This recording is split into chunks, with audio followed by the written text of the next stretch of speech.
Hello, gay people. Welcome to episode 21 of Kings on the Aux, the podcast where drag kings talk music and gender performance. I'm your host, Caius Crow, also known as Ben. For this episode, I'm thrilled to announce a multi-talented king whom many of you will know from his achievements online as well as touring nationally, and soon internationally. Dom Parinyon is the Season 2 winner of Drag Duel, the popular drag competition web series available on YouTube. I know everyone in my corner of the drag internet was thrilled about his run because of what his success represents for kings.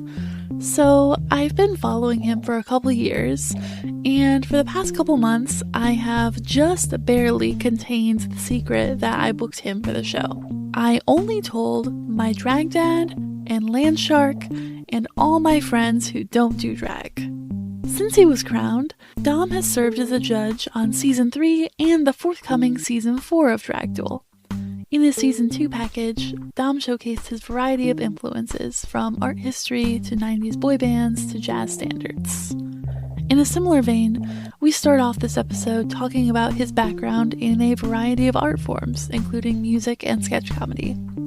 Dom recently released an original song called Come to My Show, which speaks to an experience that unites, I think, every drag and burlesque and performance artist. And we get into the single later in the interview, but I'm told an official music video is coming this fall. Until then, there's a lot to learn and a lot of laughs in this episode. I hope you enjoy our conversation. I know that the audience may know from Drag Duel that you came in relatively new to drag at the time, but with a lot of transferable skills. So can you tell me about the different art forms that you practice and how they've influenced your drag? Yeah, that's a great way to put it. Well, first of all, I'm a little old. I mean, I've been performing like pretty much my whole life. I'm in my late 30s. I started drag about 3 years ago, and at the time that I applied for Drag Duel, I'd only been doing it for 8 months. So by the time that the competition started, it was just under a year that I'd been doing it. And I came into that competition really ready to go and just jump into drag, because not only was it my first competition, but I was also just falling in love with drag as I started the competition, and really just throwing myself into every aspect of it. And I had a lot of energy. I still have some energy, but the 8-month-long competition, wore me out a little bit, but I still got a good amount of energy. The skills that I was bringing into that competition that gave me a lot of confidence that I do well was my background in not only theater. I'm a theater kid. I went to college. I studied theater in college, but also sketch comedy and improv. That was my career up until I started drag. That was really what I was doing, was being a comedy actor in New York City and specializing in character writing, musical comedy, and sketch comedy at Upright Citizens Brigade. And on top of that, I'm also a visual artist. I'm a self-taught illustrator, and my parents were public school art teachers, so visual art has always been a big part of my life. And so creating looks and designing looks was new, but also felt comfortable because I felt confident in my visual art skills. And on top of that, I'm also a musician. I'm not bragging. It's just, this is the chaos of my life. It's Right. I do too many things. I love doing all of it. I try to be good at it. I dedicate my time to kind of balancing all these different skill sets. But I've also been a singer and a songwriter my whole life. So I brought that skill in as well. But look, okay, I'm good at some stuff, but I promise you, if you give me the bill at the end of a meal and ask me to calculate the tip, no. Can't do it.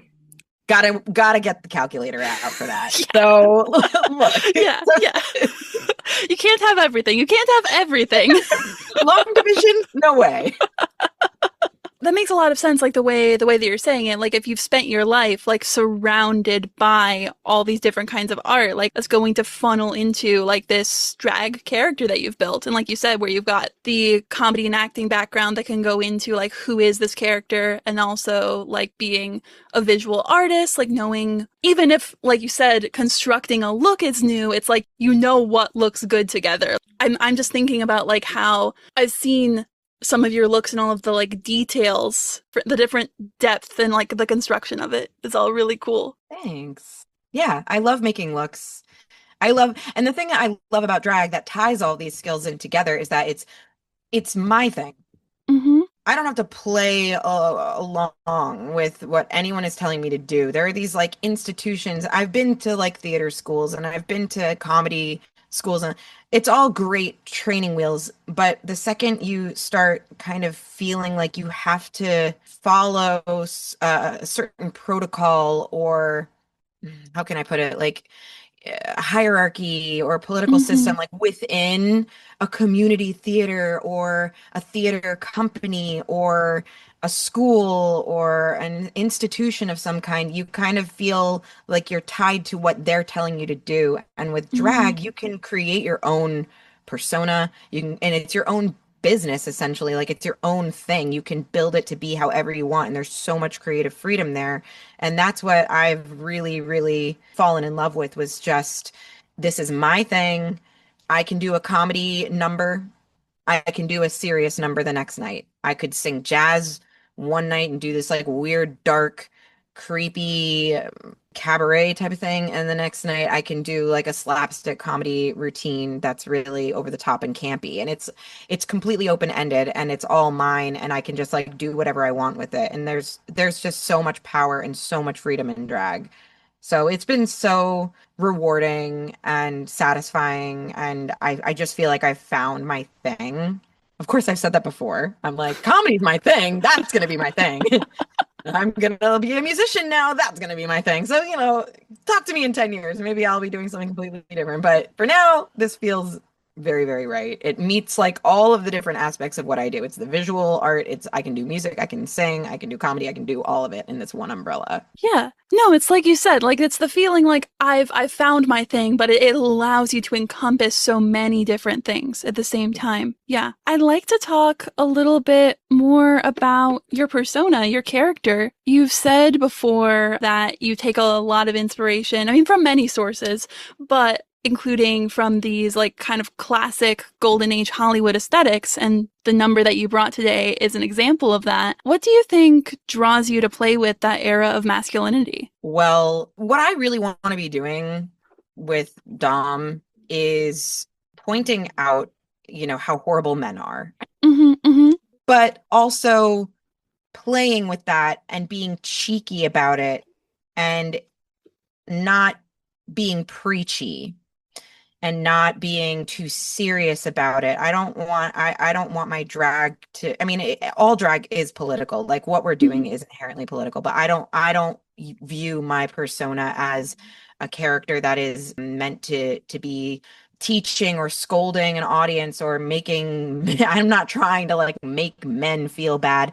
I'm just pointing out like my experiences with men, the misogyny that I've seen, witnessed, how I relate to men, but also the things that I kind of like envy about masculinity, that I find empowering about taking up space, being maybe more aggressive in this part of my life where I don't feel like I can show aggression otherwise.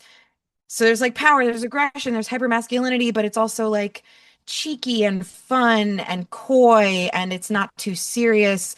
And I feel like when I think of 1930s, 1940s, 1950s, 1960s, this like hyper masculine time period where men are like wearing suits, or like James Dean, he's got like a cool jacket and he's got like jeans, and it's like there's a cool factor and there's this like sleek hyper masculine quality, but it's also like they were all sexist pigs. So Yeah. like let me be that. Like let me as a cis woman, like now it's my turn to be that and have fun with it.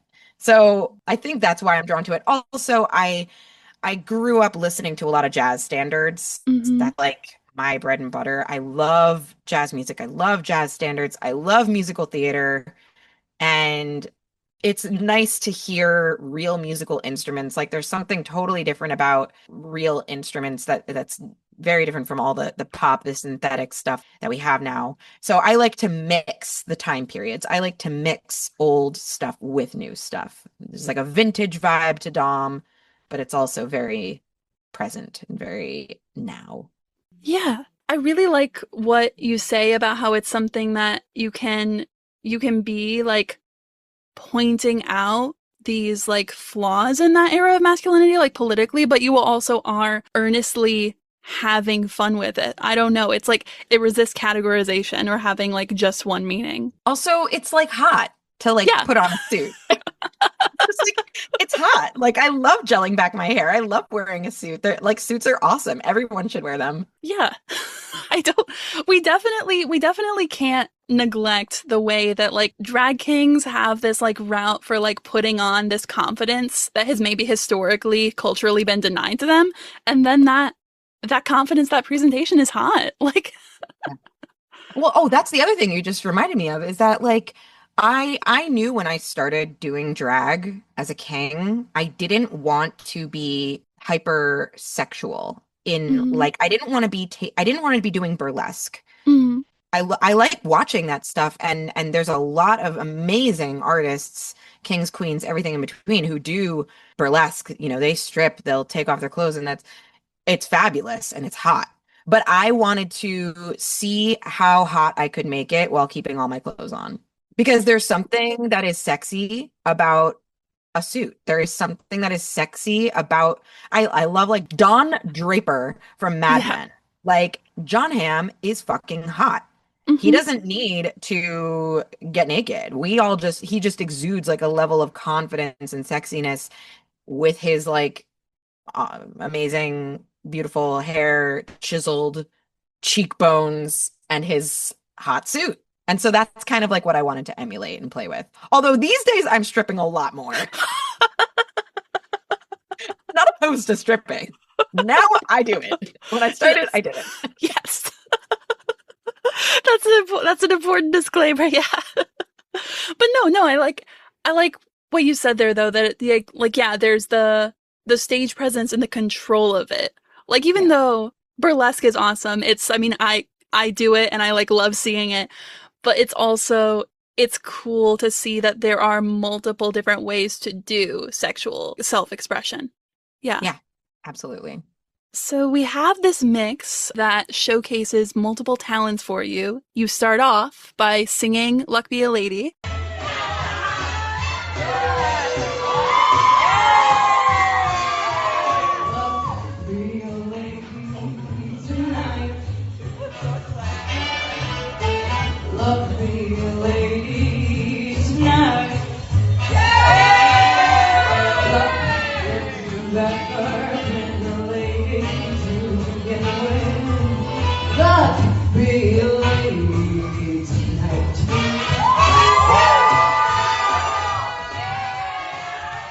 Can you describe the performance and like how it moves and shifts for anyone who hasn't seen it? Yeah, the reason I wanted to talk about this particular performance is because it kind of is a good example of what I like about my drag and what I'm trying to show with my drag. When I did an open stage competition thing here in Connecticut when I first started, maybe it was like my second performance ever, third, very early performance. And the feedback that I got from the judges, I didn't know this was going to be judged. It was very interesting to be on stage. And no, it was right before I went on stage. They were like, by the way, when you're done with your number, just like stay on stage so the judges can give you feedback. I was like, Whoa. judges?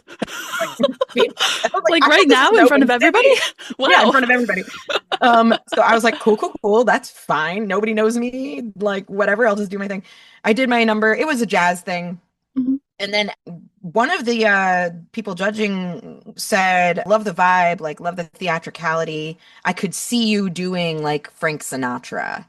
And I was Mm, like, ooh, ding, ding, ding, I'm gonna do Frank Sinatra now. Because I was like, yes, that is sort of the vibe. Like if I'm doing this, Dom started out as like 80s Wall Street guy sings jazz. And if you kind of put those concepts together, it does kind of become Frank Sinatra. Yeah. Like, like suit, kind of smarmy, kind of like cool guy smoking a cigarette. Maybe he Mhm. gambles, like, okay. And then that kind of idea of like 80s Wall Street guy meets jazz became like, oh, I'll do Luck Be a Lady because that is like cool retro guy singing jazz about gambling. Mhm. And I love Guys and Balls, love musical theater, love jazz, Frank Sinatra. So I was like, I'm going to take that note and run with it. I'm going to give you Frank Sinatra. So I knew I wanted to sing Luck Be a Lady because I wanted to showcase my vocals. And Mhm. I used the backing track from the Frank Sinatra version. And then I do this thing often when I'm live singing in my mixes. I will record myself singing my own track. Like I'll sing along with the karaoke track, and then I will take my own vocals and lower them down, like lower octaves, and slowly Ooh. kind of mix them into the backing track. So when I'm singing live on the mic, I'm singing along to my own voice that is set a couple octaves lower. And I do this like kind of, and it kind of creates like a low echoey effect that Yeah. is my version of emulating like a more masculine sounding lower register voice.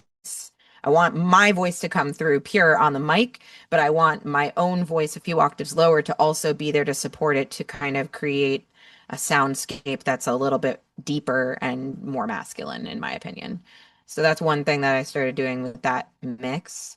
You want me to keep going? I can keep Yeah. getting Yeah, I can no, I do. I do think I want to like linger there for a moment because as I was like listening back to your track, I was like, there's like a cool resonance under the like instrumental. Like that's a really cool idea to do that because that was something I was wondering about is how do you go from singing live to spoiler alert lip syncing, like how you blend those together. So yeah, I think before we move on to the rest, I would like to talk a little more about when you use both of these skill sets in the same number. You mentioned how you handle it on like the audio engineering side of it. How do you navigate that on like a bodily level? Because they both require like lip syncing and singing live, they both require different kinds of body and breath control and like also the timing of like you're singing to a track. How do you navigate that? How have you learned to navigate that? delusion. I First step always. First step is I just try it. Like I don't know how hard it is until after I finish a number and then I'm running off stage panting and I'm like, why did I design the number this way?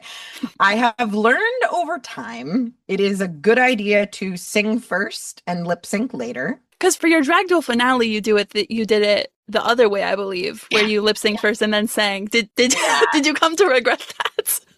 Well, also that video that was one take, like, and the singing was live. I was not, but yes, I did the choreography first. I like danced around and then I stopped and started singing very like, quiet, like intense jazz, which is like, there's cardio involved, believe it or not, when you're Mm-hmm. moving around and then you got to sing. I did this mix. This is a totally different mix, but a good example of why I've learned over time. I did this mix last year in New York City where I started with the lip sync and I moved all around this giant room. I did a cartwheel, I did a back bend, I did a split, and then I got up and I grabbed the mic and then I sang. And boy, was that a close call. Like I almost couldn't do it. But yeah, like I think of myself as a freak of nature who can do anything. Mm-hmm. So I just didn't consider that might be a problem. And I got through the number. It was fine. But Right. I was like, why did I do that? Why am I making my life harder? That's a good question. Like, if we really needed to distill down like my the good and bad of like how I function as a drag artist, it's like, why am I making my life harder? Mm-hmm. But anyways, this Luck Be a Lady one is great because I start singing and then I do the choreo later. But yes, there is like an art to now I'm organizing when I'm trying to be more mindful when I'm making these mixes of how difficult is the singing? Where does it fall in my voice? Is this like difficult to sing? Am I belting? Am I projecting a lot? Like if I'm Hmm. doing Lady Gaga You and I, which is like another mix that I do where I sing later, I have to be careful not to exert too much energy in the lip sync because I will run out of breath. And also, I'm very intense about lip syncing. I want it to be absolutely perfect and I want to enunciate. And there is like a large amount of breath control actually in that. Hmm. You're like, I'm kind of whispering through it when I'm lip syncing. So I am Right. like using quite a bit of breath. And then I find that I'm singing. I'm like, oh my God, I still got to sing now. But yeah, I'm learning to organize it better. This one is great because Luck Be a Lady, I picked a key that is great for my voice. It's not too strenuous. And the real trick is like, where do I put the mic when I'm lip syncing? Mm. And then where, because I used to organize this number where I would sing again at the end. So I would like put the microphone in my pocket and then take it back out. I don't know that even drag kings have pockets that deep. So, Yeah. and sometimes like I'll do a thing where I'll make like a hidden little elastic band in my Mm. pants so that I can like pull the mic out from nowhere or put it Yeah. back. But in this case, I think I do put the mic in my pocket to do the second part of the number. Or if I am feeling very cool, I will like casually hand the mic off to someone. But I always try to like, yeah, there's always a moment before my numbers when I'm plotting them in my brain and I'm not choreographing every single moment, every single second, but I do have Hmm. moments where I'm like, okay, and then I'm holding the mic. Then where do I put the mic? Okay, so I'm gonna have to talk to someone and be like, can I pass the mic to you so I can dance? Yeah. It's not a perfect science, my friend, but we're getting there. No, no. And I think that I like hearing you talk about like the different processes that you've had over time and like the layers of it. It's possible to lip sync and then sing, but we've maybe learned what is more or less strenuous as an Yeah, alternative. can't necessarily recommend it, but worth a try.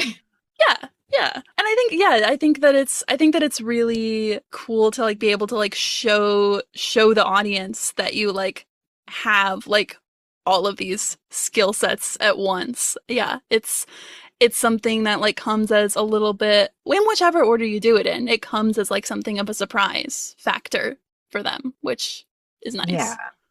In my mind, when I decided to become a king after seeing many, many queens, I was like, I Mhm. know what people expect from queens. They expect tricks. They expect choreo. Mm. I have 37-year-old knees. Mhm. I am reasonably flexible and strong, but like you won't be seeing me do a dip. Like you just won't. And I Mhm. won't be, and I'm not an incredibly proficient dancer, so you won't be seeing a ton of tricks. So I was like, what can I bring to the table that will be equally entertaining without having to do the tricks? And I was like, all right, well, I'll do everything that I got. Mhm. Everybody, so I'm gonna lip sync and I'm gonna sing. That's like a skill set that I have. So yeah, I want to make sure that all of my performances have different moments that hit. Mhm. And for me, I love lip syncing because it gives me a chance to act like I'm an actor. Yeah. I love to perform lyrics. I love to perform a number. I love adding in spoken word because I want to play a character, but I also want to be able to sing sometimes. So yeah, a lot of my mixes mix both skill sets. And then I'll do a split at the end because I'm Yeah. crazy. Yeah. Yeah. Just got to get that last moment in there. Yeah. Speaking of acting to spoken word, there is a spoken clip from Guys and Dolls in here as like kind of a transition piece. Can you tell me about that and how you like to play it? Yeah. So I sing my little section of Luck Be a Lady. I put the microphone in my pocket and then I lip sync this little dialogue from Guys and Dolls because I love the way this musical was written. I love the stylized dialogue. Yeah, Damon Runyon wrote these short stories that Guys and Dolls is based off of, and that like style of writing is very like heightened, theatrical, campy, poetic, but also it's trying to emulate this like 1930s New Yorker gangster gambling kind of guy. So Mm-hmm. the kind of dialogue that they have in the show is so interesting and fun to play with. So that's why I wanted to include it. Plus Marlon Brando, I mean, he's Mm-hmm. fabulous, fabulous actor. It's really fun to just be able to do a little Marlon Brando monologue moment. And visual gag number one, I pull out of my pocket a trick deck of playing cards. And there's like I added a little shuffling sound. So when he's talking Nice. about like when he's saying like an unopened deck of cards, and then there's like a little shuffle sound, I like pull the deck up so that it's like a fake magic trick. Like I'm pretending to shuffle the cards, and the audience goes, "Oh!" Like I'm like a magician all of a sudden. That's good. They're not expecting it. They're not expecting it. And I just thought it would be like a really fun, cute little visual gag to like throw in halfway through the number. So that's Mm-hmm. like we got singing, and then we got Mike in the pocket, and then we got Marlon Brando and magic trick cards. Mm-hmm. Mm-hmm. Mm-hmm. And then we go into Lady Gaga. Yes, yes. Tell me about the Lady Gaga move because I do think, and you were talking earlier about how like, you like to like mix eras together, but I do think that like most of the audience is really not going to be expecting to hear, 2000s electropop after we've had Frank Sinatra and Guys and Dolls. So what gave you the idea to pair these together? Well, initially, this mix, the first couple times I performed it, I went back to singing Luck Be a Lady and I finished it. Oh, also, not to mention, I totally forgot about this part. I got my friend who's a musical theater actor here in Connecticut, shout out to Rachel, who choreographed like a traditional musical theater jazz dance number to the instrumental part of Luck Be a Lady before I Mm-hmm. go into the dialogue. So, okay, we've got live singing. Then I am dancing, musical theater style. Mm-hmm. Then I Mm-hmm. shove the Mm-hmm. mic in my pocket. Then I grab the playing cards. Then I go into Gaga. Now, the reason why I started doing poker face is twofold. One, Mm-hmm. I knew poker face was about, well, it's about being bi, in my opinion, but it's also Yes, yes. but it's also poker. And we got Luck Be a Mm-hmm. Lady. And I, it's fitting. It's just Mm-hmm. funny to throw in poker, anything into this. And I knew it would be surprising to the audience to hear, a totally different genre of music. But the other reason that I snuck Poker Face in there is because in Drag Duel, we had a mix challenge where we had to Right. provide an 8 count of choreography from a famous music video. And I picked Poker Face for my bisexuality mix. So Ah, I had yes. already learned the choreography for Poker Face. And when I decided to change this mix to adding the Lady Gaga thing, in my mind, I'm just like, I want to hit the audience, hit the audience, hit the audience, like more surprises, more surprises, more surprises. And I was like, I've already got this choreography learned, and the title of the song is fitting for the mix, so it'll be fun. So that's ultimately why I added it to keep the audience on their toes. Hmm. Well, that solves a mystery for me then, because I was like, the other day I was like watching like your drag duel performances. And I was like, oh, this bisexuality mix also has poker face. I'm wondering why he returns to this. You got me. You It's got a me. standard. So look, we've learned already in this one episode that sometimes I make my life harder for myself, but other times I'm very smart and I make my life easier for myself. Right. I already had the choreography learned. I thought this will be gaggy, and I'm gonna do like the actual choreography to Poker Face. So it's fun to pick up the pace, partway through a number. I do think that there is an art to making a mix and having Hmm. up tempo things or things changing at the right time. Sometimes in a mix, if sections of songs are too short, then the audience starts to get into a song and then you kind of get let down because you want to hear more of it, and some Mm, cuts can be a little jarring. So when I'm making a mix, I want to like allow enough time for whatever songs I'm using to really like settle in for a considerable amount of time. Usually it's like maybe 30 seconds at least. Anything shorter than that to me seems a little too short. So I thought it would be a nice way to give a little bit of an arc to this mix, to just mhm. pop in something up tempo that everybody knows and everybody loves that song. And to also show this is my drag. Like I do like to mix vintage with contemporary. Yeah. No, I think that it's a really good choice structurally because yeah, you do want a mix to have levels, and I do feel like if you're going to have like a Lady Gaga standard that everyone knows, you want it to be that like big finish moment at the end when nobody's expecting it. Yeah. Yeah. If I had done it the other way around, people would be like, no, I want more Gaga.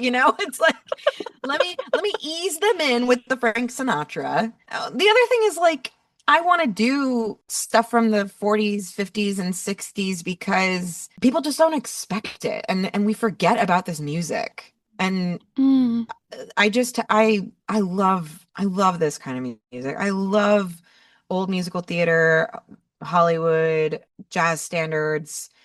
There's so much care that went into writing these songs, and there's a reason why they're still famous. There's a reason why we still know them. It's because like the songwriters back then really just took their time crafting really, really great music, and I love it so mhm. much. I also just like I love singing it, so it feels good in my Yeah. voice. And I just want to remind people that it's still there. And I want to be hot and be like, I'm hot, so you should watch me. And this song is great, so you should listen to it and make them enjoy Frank Sinatra. Yeah. Yeah, and I think that that's another like really good like reason structurally architecturally that we can see in the structure of the mix because we are getting like if I recall correctly like the bulk of the on-stage time and like the time in the audio is the Frank Sinatra live singing, like that is the thing that we want people to sit in, Yeah. whereas you don't Poker Face you needed like a verse and a chorus like to kind of wrap it up. Like I think that structure, like even though it's not like I think a lot of the times people can get caught up in like wanting to have things divided into like perfect halves or thirds when like that wasn't the move for this mix. Like the way that it's distributed shows your values and shows your intention in a way that I really like. Thank you. Yeah, I try to be very thoughtful about it.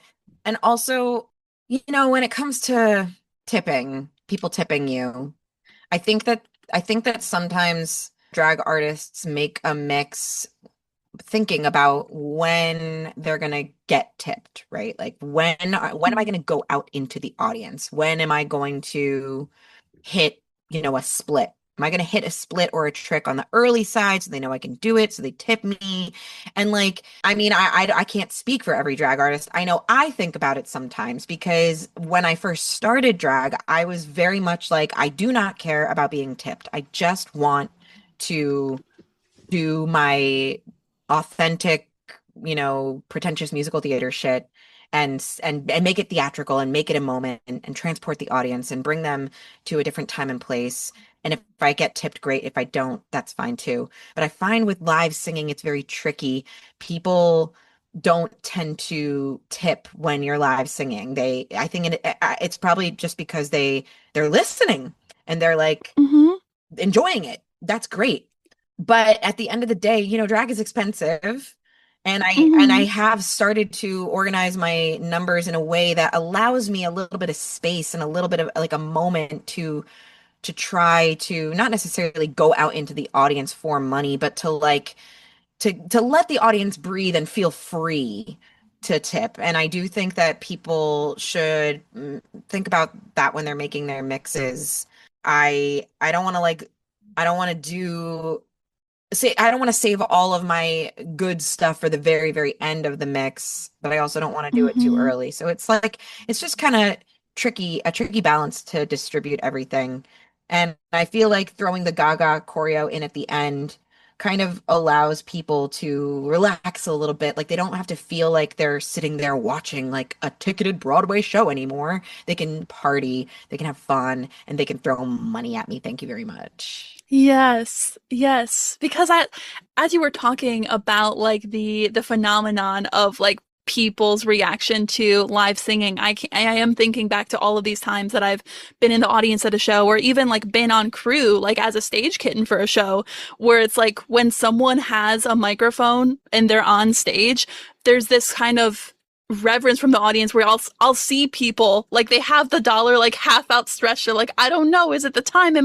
If I walk up to put it in the bucket, am I going to be interrupting their flow? Like the people are scared Yeah. to tip during live singing. And sometimes hosts are able to like help that along by saying, "Hey, he's not going to be able to leave the stage. Someone will be around with a bucket or something like that." But it's still like I think that knowing that people are reverently scared while people are singing live and structuring your mix accordingly, I think is a good move if that's the kind of mix that you're doing. Yeah. Yeah, yeah. And like uh it's yeah, they are scared. It's they're scared out of respect. Frightened out of respect. But no, there is something that's very formal about watching Mm-hmm. someone sing that it feels like a little bit more serious or yeah, like I suddenly feel like I'm seeing a musical or I like I've paid for a ticket to sit here and it's no longer a drag show. It's like I'm watching theater.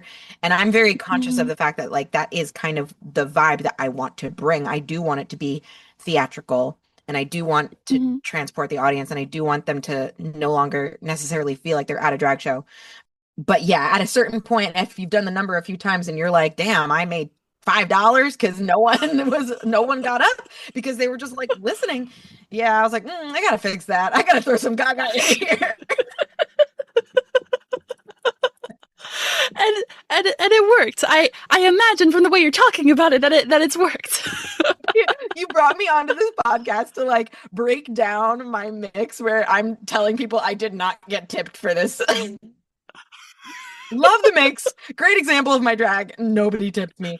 No, that's not true. I also like to walk around with the mic when I'm singing. Mm-hmm. And that does People get into people that. get Yeah. into that. It's then it kind of takes the formality down and people do feel a little bit more comfortable and it also gives me a chance to like make people swoon and like go up to them and sing directly to them, lock eyes with them, make the eye contact, make it close and comfy and sexy and personal. So let me backtrack and say I get tipped very well for this number.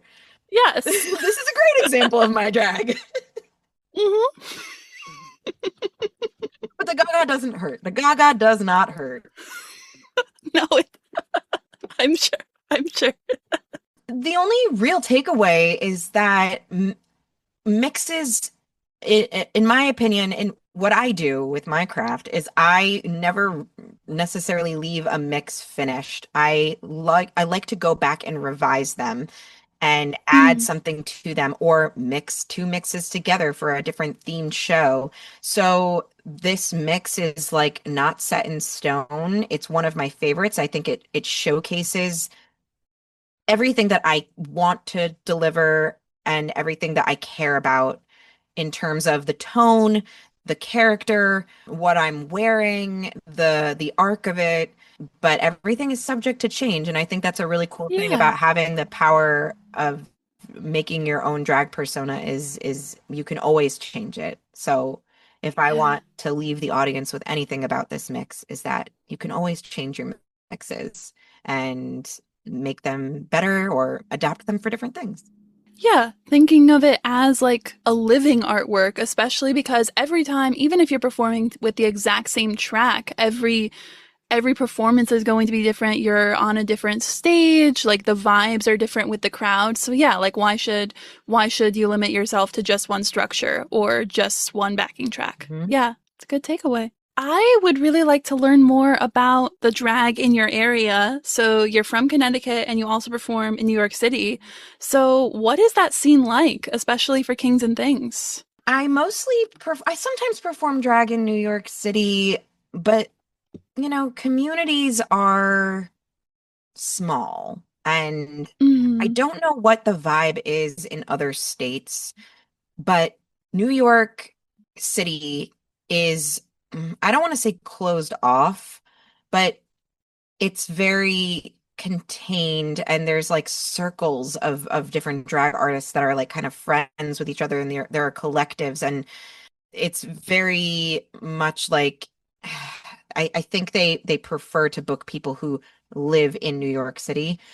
And I mm. used to live in New York City. I lived in New York City for 10 years, and I'm pretty new to Connecticut. So there's a little bit of crossover for me in New York City, but in the way that New York City feels slightly closed off, Connecticut also feels slightly closed off. And it's a very small state, and it's a very, very fierce competitive scene. It's very Oh, I'm small, sure. very fierce. And that's what I love about it. But unfortunately for Kings and Things, we're already few and far between. Hmm. They're because, we can blame everything on RuPaul's Drag Race, but like ultimately without that larger platform, drag audiences who watch just RuPaul's Drag Race globally or just here in the US, like they don't necessarily go out into their local scenes, and they're just likely not going to see a king. So this is all to say the drag king and thing scene is very, very small in Connecticut, much smaller than I would like for it to be. It's already a small state. It's already a small amount of drag artists who work there. But currently, right now in Connecticut, there's probably only like 4 or 5 working kings. And Wow. yeah, shockingly small. Working meaning like consistently being booked and have been doing it for some time, and Hmm. plan to continue doing it for a while, which is just so disappointing. Like it really shouldn't be that small, because then I like to travel. My parents live in Pittsburgh, and Mm. I did like a couple quick shows in Pittsburgh when I kind of first started drag, and I met in that one night Land Shark and Pound Cake. Oh, that's so cool. Yeah, and I know Pound Cake is from Ohio. Yeah, he's from Youngstown. And we were talking about like, oh, okay, well, I guess like, yeah, Pittsburgh isn't super far from Ohio. Like you could just kind of drive over to the next big city. And I showed up. I did an open stage in Pittsburgh because I was just visiting my parents, and I wanted to like try out new open stages. And Violin and this other queen were running the open stage, and they were like, we're doing a sapphic show tomorrow that's featuring kings. Like, can you come back tomorrow basically and do the same number? Nice. So I got to do two shows back to back there, and that was awesome. And that's how I met a bunch of kings, and oh my God, it was the best night ever. That's cool. I love Yeah. drag networking. Right? It's so much fun. I've done an open stage in Toronto. I've been out to California. I go to Jersey and Philly a lot.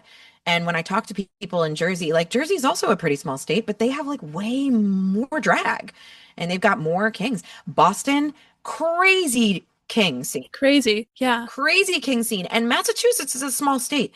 So I'm not sure why Connecticut just does not have that many kings and things. We got to change that. Yeah. And I implore people around here to book kings and give them a shot, even if they're kind of new. Just like book them. Hmm. Book them anyway. Book drag Yeah. kings. I do think that like the really hard part can be like breaking into it. And that's something that has even been, I've known it to be a problem around Cleveland, where one of our like more prominent kings, Ryder Slowly, around the time that I was starting up, like 3-ish years ago, he organized a couple of initiatives that were like, let's get like promo headshots like free of charge for a lot of like kings who are trying to get started because so many producers are using the excuse that like, well, they don't have a clear photo that I can put on a flyer, so that's why I'm not booking them. Little barriers that like producers will claim are like the reason, and then it ends up, for better or for worse, for better because we have like people who are passionate about making a difference, but for worse because it's like, why do we always have to be the advocates for our own community? But like there are kings who are like striving to like make that better and like eliminate little excuses and barriers as they come up. And I've seen a big like king boom in like Northeast Ohio like since around that time, but it's still like it feels like it's everywhere where we're just like up against it. Yeah. Yeah. I also think that in Connecticut, we have a couple really great open stages, and people will travel a long distance to do these open stage shows. One is Frankie Cyanide runs Wacky Wednesday, and another is at the Shea in Hartford. But open stages are so valuable and so important because it's a playground. It's Mm-hmm. where you go and it's where you try your stuff out. And it doesn't matter if it's bad, and it doesn't matter if your mix is shit, and it doesn't matter if you had a crunchy split, and it doesn't matter if your makeup is not polished enough. Like every artist needs a playground. They need a space to be able to go and try stuff out. And I think we need more open stages Mm-hmm. in Connecticut, and I think we need more open stages, in local areas, Massachusetts, Westchester, Rhode Island. So, yeah, Kings need to be booked more. Just book them, Mm-hmm. and because Kings are hot, so just book them, and let's get more open stages so Mm-hmm. people can get out there and try their stuff out. And that initiative to do headshots for people is a great, great idea. And it's like, yeah, maybe we should like do some workshop or something here in Yeah. Connecticut, like entice them, Mm-hmm. to Mm-hmm. get them going. We need more Kings. Yeah, workshops, mixers, open stages, all Mhm. of the social and networking things. Yes. Since we're on the topic of like venues to perform in and grow your art, I'd like to talk about your competition background. So I've had a lot of kings on who've competed in more local competitions or state pageants, but no one who's done a YouTube centered show like Drag Duel. So what kind of work goes into competing on a web series as opposed to in person? I can't compare it to in person because I haven't really done an It's so fair. in-person competition, but I can just tell you that Drag Duel specifically is, I can't think of another difficult high stakes competition aside from like a network TV one, Yeah. because it is extremely demanding. And they've got a pretty big platform. Like Drag Duel is getting bigger, and more people as the seasons are going by are tuning in. And there is a fan base for it, and there are subscribers to the channel. So it's a fairly large platform, and it is a very, very intense competition because Derek and Bootsy, who run it, are very passionate about following the same sort of framework as Drag Race. Mm-hmm. And it's very, very intense because you only have 2 weeks per challenge. And so the competition really runs from March till like November. Mm-hmm. And you're submitting every 2 weeks a main challenge, a lip sync, and a runway, and sometimes a side quest. And it's an international competition, right? Everybody's in different time zones. Everybody's got jobs. Over the span of a few months, a lot can happen. People get sick. People have to move. People lose their jobs. Like it's Yeah. crazy. And nobody gets paid. The producers, nobody's getting paid to do it. There's prize money involved, but like everybody's really just doing it for the challenge and for the exposure Mm-hmm. and to grow their art and to get critiqued and to compete. So it's very, very, very, very, very intense. And it just so happened to fall at a time in my life where I I had just gotten like a big rejection and in my like acting career, Mm. and I had just started doing drag, and I was like, fuck it, I'm gonna do it. And I just jumped in like fully into it. And I wanted to win because I knew I could win. So I put my whole pussy into that competition. Hmm. My silicone dick that I put in my pants, but also my actual pussy. All of it. I threw all of it into this competition. And it was very intense, and I'm so grateful for the opportunity. It changed my life in so many ways. Obviously, winning was so satisfying and made me feel like I really worked hard for something and I, earned it. But it was also I learned how to sew. Hmm. I learned what I was capable of, which is so I can't thank them enough for having this competition. Not to mention that the point of Drag Duel is to show how all different types of drag can be represented in the same competition. Yes. Yeah, because like you said, and I think I've heard this from others who I've known like go through the like audition process where it is like the audition process is like asks about as much of you as the drag race audition tape. Like the timeline is intense. You're shooting your own material, like, and you're having to meet these like exterior and self-imposed deadlines. Like it's a trial by fire for sure. And I had to win, Yeah. and I did. Yeah, I was watching your win the other day, like when you found out, and like one thing that I remember them emphasizing was that like it shows that kings can be not just as successful but better in that same like format. So I hope that it continues to open doors for all kinds of people, all kinds of artists to get that platform. Yeah.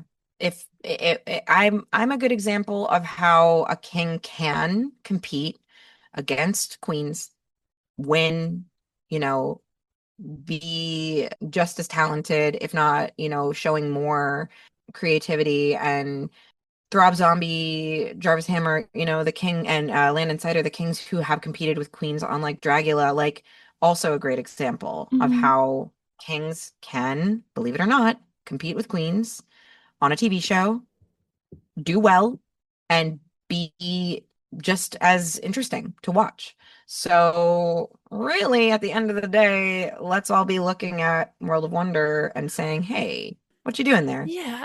Hey, I could see a world where a wonderful world Mm. where World of Wonder has a competition show like Drag Duel, where they mix different artists. I mean, if we had Canada's Drag Race last year that had a king Mm-hmm. and a drag thing in the same competition as queens, there's absolutely no reason why they can't emulate that and do that same kind of competition on a larger platform. So Drag Duel is a great example of how it can work and how it can work successfully, how a king can win, let alone just like compete fairly with Mm-hmm. other artists. Same goes for alternative drag artists and queens and kings who identify as cisgender, and like, yeah, just like put us all together. Why Yeah. not? Yeah. More of that energy and inclusion, like, please, out there in the world. We're putting it out there. Yeah, we're manifesting it right now. Nice. Since I have you on here, I cannot neglect to talk about your new single, Oh my God. which came out July 17th. So it's called Come to My Show. How did this song come to be? Just tell me the story. I think last year in my Instagram stories is where you can really like get into my life. Like if you want to like see what I'm up to and like be up to speed on my little rants and thoughts about things, get on my Instagram stories. Then somewhere on my Instagram stories last year, I was joking about like, oh, when we're posting our flyers for shows on Instagram, like there should be a song just designed for people to like get you to come to their show. Like, and then I think I like did a poll and I was like, should I write a song called Come to My Show about getting people to come to your show? And it was unanimous. Like Everybody, I got messages from people. I got all sorts of reactions. Everyone was like, "Oh my God, you have to do it." So I was like, "Sure." The reason that I ended up making the song is because someone gave me a crazy deadline. And I love crazy deadlines. Hmm. That's how I get everything done. That's how I did Drag Duel. You Hmm. give me like I have terrible time management skills. I have ADHD. I have to give myself an insane deadline, and if I give myself that deadline, I will magically make it happen. I mean, not magically. I get really stressed out and overwhelmed, but I do it. And because I love to Hmm. check things off a list and I love to produce material, I love to make looks, I love to make new mixes, I love to write songs and write material. So I got a crazy deadline and I was like, cool, once you've given me a deadline, I will meet that deadline. And then I just I sat down and I did my process, which is I come up with some lyrics. I usually like the hook is what pops into my head first. So I was like, I knew I wanted the rhythm to be like, I got a show this week, and so come to my show. Da, da, da, da, da, da, da, come to my show. So I just like record that in a voice memo and then I hop on Logic. That's what I use. I don't play piano slash guitar fluently, but I can strum and pluck out enough that I can create my own rhythms and my own chord progressions, and I understand chord progression, and I know how to write a catchy song. I don't know if I know how to write an excellent song, but I do know how to write a catchy song. And some might say annoyingly catchy, but you can be damn sure every song I write is going to be an earworm. And I knew I wanted it to be funny and I wanted it to be a drag song, like kind of have that clubby bitch track kind of vibe, and I wanted it to be like indie electro pop. And then yeah, the song "Come to My Show" is now streaming and available for download. So please use it when you're promoting your shows. Because to be fair, disclaimer, the song is not about getting you to come to my show. It's about It's everyone trying to go to your show. So use the song to promote your own shows. yeah, that's what it's for. And it does capture that experience of like how to just how to pitch these shows to people, especially like people who you maybe don't always see. I think my favorite lyric is the one about how like it's at that place, the basement. It's a venue because that's what it's like. Yeah. That's just that's just how it feels. I remember recently I was like telling some people who like some friends who like don't do drag about a show, and my big sell for this venue was like they're making like big changes. The bathroom stalls, they actually lock now. Yeah. It's so Oh God. good. It's so real. Look, I wrote the song from experience. Like in the magical world of this song, it's a performer who is forcing their friends to come to the show, kind of bullying them, making them take photos of them and like buy them drinks. But the show also costs $25. But it's in a dingy, Mhm. awful basement, and they're also going to be late, and their makeup like maybe crusty and like their wig's a little sloppy, but you have to come to my show anyway. But you know what? If we don't, as drag artists, like we got to get people to come to our shows. So, Mhm. so Mhm. playfully bully them. Yes. My answer. Yes. It's part of the gig. It's what producers expect is that you're going to promote the show. Yeah. So, this is another weapon in that The fight. point of view of Yeah. the song is also slightly coming from the like delusion, the baby queen, baby king delusion of like I think I'm better than I actually am. But that is the marker of an excellent artist. Like you got to go through your baby phase where you're just like delusional, or you can just Mhm, stay mhm. delusional like me. Yeah. I'm wondering how many times delusion has been like cited as a source on this episode. And you know what that shows? Let's do a counter. It's a marker of success, clearly. Sure, I guess. Listen, I'm booked and blessed, and I'm delusional, and it's working for me. So we're just gonna keep going with it. It's good. It's good. Yes. Yes. So, do you have anything you'd like to promote? Yes, this fall, watch Drag Duel season 4. I will be there. I will be a part of it. It usually airs in October. So check out Drag Duel season 4. Also, I've got some big projects that are happening yonder in the future. I'm going to be in a movie, not Whoa. as a drag king, but as an actor. So I will be when the movie comes out. It's like a real movie with like actual people, like actual actors in it. So when the movie comes out, I'll be bragging about that. And beyond that, in the summer of 2027, I am planning on doing a little European tour, little Nice. Dom drag tour. So if you live in Europe and you want to help me plan that trip or get me booked out there, by all means, reach out. But you will be seeing me in Europe in 2027. That's the big Yes. thing. Exciting. Big things on the horizon. Nice. And another covering my bases, I did 3 months of journalism school question. Is there anything else you'd like to share? Anything that we've missed? No, I bullied people about booking drag kings. Yeah. That's usually what I want to talk about. Talked all about the mix. No, and like it's so funny. Thank you for being so chill and casual. I get anxious about doing interviews and stuff because I hyperfixate on like things that I want to talk about, and then Mm-hmm. I walk away from it and I'm like, why didn't I talk about that Right. whole thing that I wanted to say? Why didn't I bring it up? So I appreciate you being like, let's like run through and make sure everything is covered. We talked about drag duel, we talked about the scene, we talked about no, I think honestly, like I feel very satisfied and very happy with this interview. This is really fun. Wonderful. I'm so glad.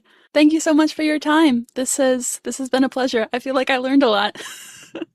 Thank you so much. And, when we're talking about getting Kings more exposure, which is like really the work that needs to be done in the drag community, Kings and things, it's stuff like this, a podcast about dissecting drag kings work and having them speak on their art that really really helps.